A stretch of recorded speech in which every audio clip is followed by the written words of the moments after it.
श्रीमान गुलाम नबी जी, मुझे चिंता इस बात की है कि गुलाम नबी जी के बाद इस पद को जो संभालेंगे उनको गुलाम नबी जी से मैच करने में बहुत दिक्कत पड़ेगी।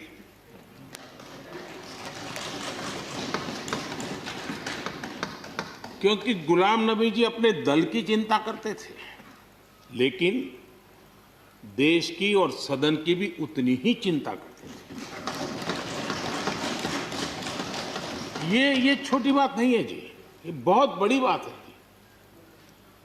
वरना अपोजिशन के लीडर के रूप में अपना दबदबा पैदा करना, ये सब मोह किसी को भी हो सकता है, लेकिन उन्होंने सदन से, मैं शरद पवार जी को भी इसी कैटेगरी में रखता हूं, वे सदन की और देश की चिंता को प्रायोरिटी देने वाले नेताओं में से रहे। गुलाम नबी जी ने बखूबी इस काम को निभाया है। मुझे याद है इस कोरोना काल में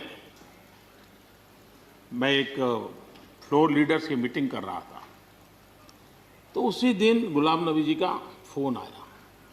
तो मोदी जी, ये तो ठीक है आप करते हैं, लेकिन आप एक काम कीजिए, सभी पार्टी लीडर्स की मीटिंग जरूर बुलाइए। मुझे अच्छा लगा कि उन्होंने पार्टी लीडर्स के साथ, सभी पार्टी अध्यक्षों के साथ बैठने का मुझे सुझाव दिया, और मैंने उस मीटिंग को किया भी। वो गुलाम नबी जी के सुझाव पर किया था। और मुझे कहने में, यानी इस प्रकार का संपर्क, और उसका मूल कारण है कि उनको दोनों तरफ का अनुभव रहा है, सत्ता दल का भी और विपक्ष का। 28 साल कार्यकाल, ये अपने आप में बहुत बड़ी बात होती है जी। बहुत साल पहले की बात है, शायद अटल जी की सरकार होगी, मुझे याद नहीं रहा। मैं यहाँ सदन में किसी काम से आया था, मैं तो तब राजनीति में नहीं था, ये इलेक्टोरल पॉलिटिक्स में नहीं था, मैं संगठन का काम करता था। तो मैं और गुलाम नबी जी ऐसे ही लॉबी में गप्पे मार रहे थे। अब जैसा पत्रकारों का स्वभाव रहता है, बराबर नजर लगाए बैठे थे कि ये दोनों का मेल कैसे हो सकता है। हम हंसी खुशी से बातें कर रहे थे, तो हम जैसे ही निकले तो पत्रकारों ने घेर लिया। गुलाम नबी जी ने बहुत बढ़िया जवाब दिया था। वो जवाब हम लोगों के लिए बहुत काम आने वाला है। उन्होंने कहा, भाई देखिए, आप लोग हमको अखबारों में या टीवी माध्यमों में या पब्लिक मीटिंग में लड़ते झगड़ के देखते हो, लेकिन सचमुच में इस छत के नीचे हम जैसे एक परिवार का वातावरण कहीं नहीं होता है। इतनी हमारी आत्महत्या होती है, इतने सुख दुख होते हैं।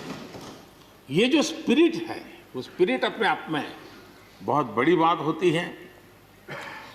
गुलाम नबी जी का एक शौक शायद बहुत कम लोगों को पता होगा, और कभी उनके साथ बैठोगे तो बताएंगे।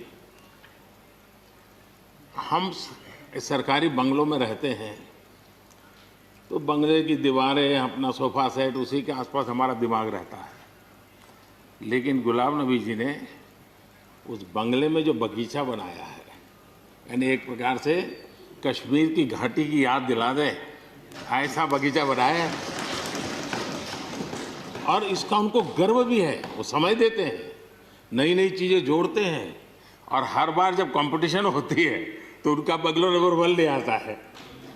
यानी अपने सरकारी जगह को भी कितने प्यार से संभालना, यानी बिल्कुल मन से उन्होंने इसको संभाला है। जब आप मुख्यमंत्री थे, मैं भी एक राज्य का मुख्यमंत्री के नाते काम करता था, हमारी बहुत गहरी निकटता रही इस कार्यकाल में। शायद ही कोई ऐसी घटना मिल सकती है कि जबकि हम दोनों के बीच में कोई संपर्क सेतु न रहा हो। एक बार गुजरात के यात्री, क्योंकि जम्मू कश्मीर में जाने वाले टूरिस्ट में गुजरात बहुत बड़ा नंबर रहता है, और टेररिस्टों ने पर हमला कर दिया। करीब 8 लोग शायद मारे गए। सबसे पहले गुलाम नबी जी का मुझे फोन आया।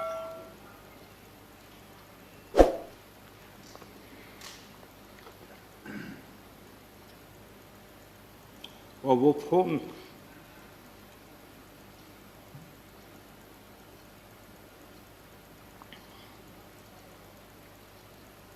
सिर्फ सूचना देने का नहीं था,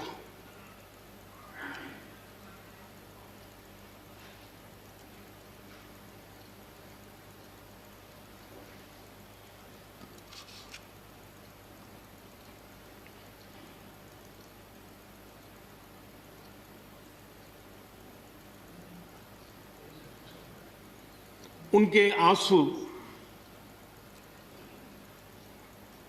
रुक नहीं रहे थे। फोन पे उस समय प्रणब मुखर्जी साहब डिफेंस मिनिस्टर थे। मैंने उनको फोन किया, मैंने कहा साहब अगर फोर्स का हवाई जहाज मिल जाए डेड बॉडी को लाने के लिए। रात देर हो गई थी। प्रणब मुखर्जी साहब ने कहा आप चिंता मत कीजिए, मैं करता हूं व्यवस्था। लेकिन रात में फिर गुलाम नबी जी का फोन आया। वे एयरपोर्ट थे।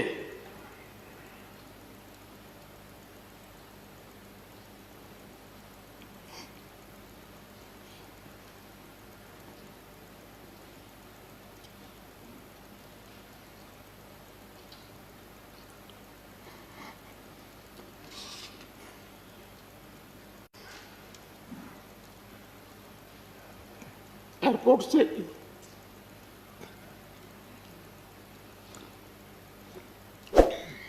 उन्होंने मुझे फोन किया और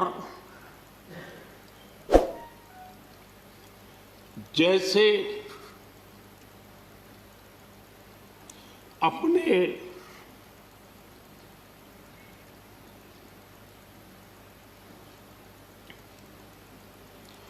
परिवार के सदस्य की चिंता करें,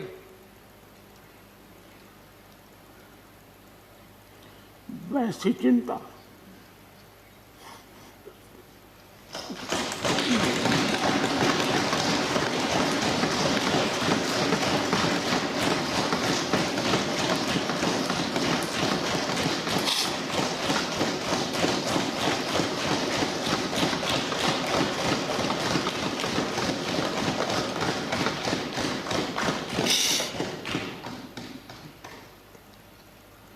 पद, सत्ता जीवन में आती रहती, लेकिन उसे कैसे पचाना,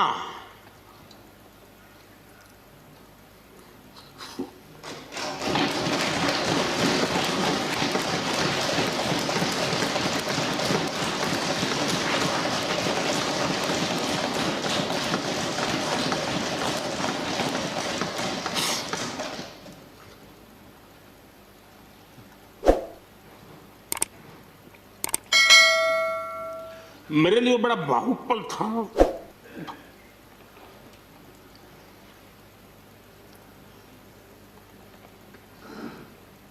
दूसरे दिन सुबह फोन आया कि मोदी जी सब लोग पहुंच गए।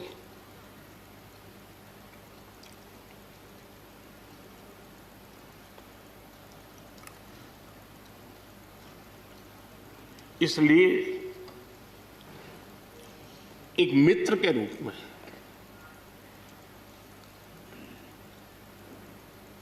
गुलाम नबी जी को घटना और अनुभव के आधार पर मैं आदर करता हूं।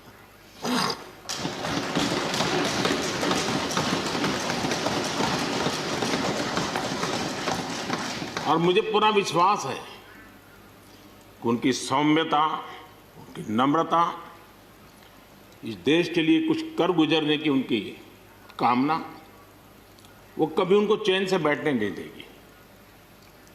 और मुझे विश्वास है कि जो भी दायित्व जहां भी वो संभालेंगे, वे जरूर वैल्यू एडिशन करेंगे, कंट्रीब्यूशन करेंगे और देश उनसे लाभान्वित होगा। ये सब मेरा पक्का विश्वास है। मैं फिर एक बार उनकी सेवाओं के लिए आदरपूर्वक धन्यवाद करता हूं और व्यक्तिगत रूप से भी मेरा उनसे आग्रह रहेगा कि मन से मत मानो कि अब आप इस सदन में नहीं हो। आप के लिए मेरे द्वार हमेशा खुले, इन चारों माननीय सदस्यों के लिए खुले हैं। आपके विचार, आपके सुझाव, क्योंकि देश में सब बहुत जरूरी होता है।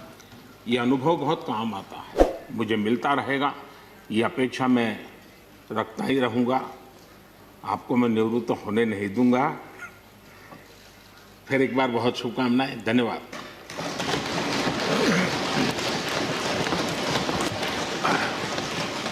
धन्यवाद प्रधानमंत्री जी। श्री शरद पवार जी।